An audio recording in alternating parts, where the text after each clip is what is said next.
ಸರೋಜಮ್ಮ ಅವ್ರ ಬಗ್ಗೆ ಇಡೀ ಪ್ರಪಂಚವೇ ಹೇಳುತ್ತೆ. ಯಾಕಂದ್ರೆ ಭಾರತೀಯ ಚಲನಚಿತ್ರ ರಂಗದಲ್ಲಿ ಒಬ್ಬ ಕನ್ನಡತಿ ಮೊಟ್ಟ ಮೊದಲ ಬಾರಿಗೆ ಪ್ಯಾನ್ ಇಂಡಿಯಾ ಸಿನಿಮಾಗಳಲ್ಲಿ ಆಕ್ಟ್ ಮಾಡಿರುವ, ಪಂಚಭಾಷಾ ತಾರೆ ಅನ್ನಿಸ್ಕೊಂಡಿರುವ, ಪದ್ಮಶ್ರೀ ಪದ್ಮಭೂಷಣ ಇವೆಲ್ಲ ಪ್ರಶಸ್ತಿಗಳ ಪುರಸ್ಕೃತರು. ಅಂದ್ರೆ ಇಡೀ ಚಿತ್ರರಂಗ ಅವರು ನಮ್ಮವರು, ಕನ್ನಡದವರು ಅಂತ ಹೇಳ್ಕೊಳ್ಳಕ್ಕೆ ನಮ್ಗೆ ಹೆಮ್ಮೆ ಅನ್ಸುತ್ತೆ. ನನ್ನ ಅವರ ಒಡನಾಟ ಒಬ್ಬ ತಾಯಿ ಮಗಳ ಹಾಗೆ.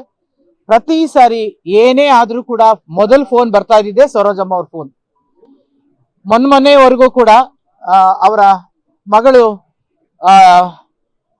ದುಬೈಗೆ ಹೋದಾಗ ಈ ತರ ಹೋಗಿದ್ದಾಳೆ, ದುಬೈಗೆ ಹೋಗಿದ್ದಾಳೆ, ನೀನ್ ಆದ್ರೆ ನಾನು ಬಾ ಮನೆಗೆ ಅಂತೆಲ್ಲ ಕರೆದ್ರು. ನನ್ನ ಬೇರೆ ನಾನು ಅನ್ಕೊಂಡೆ ಅಮ್ಮ ಬರ್ತೀನಿ, ಇಂದು ಬಂದ್ಬಿಡ್ಲಿ ಮನೆಗೆ ಅಂತ ಹೇಳಿ ಹೇಳ್ಬಿಟ್ಟು ಫೋನಲ್ಲಿ ಇಟ್ಟವಳು.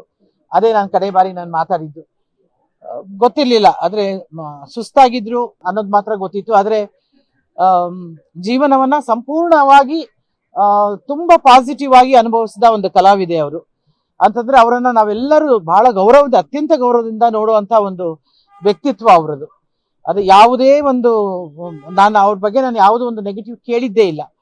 ಆ ತರದ ಒಂದು ವ್ಯಕ್ತಿತ್ವವನ್ನು ಬೆಳೆಸಿಕೊಂಡಂತ, ಅಥವಾ ಒಂದು ಹೀರೋ ಸಮಾನರಾದ ಯಾರಾದ್ರೂ ಒಂದು ಇದ್ರೆ, ಒಂದು ಗಂಡಸಿಗೆ ಸಮಾನರಾಗಿ ಬದುಕದಂತ ಕಲಾವಿದೆ ಅವರು.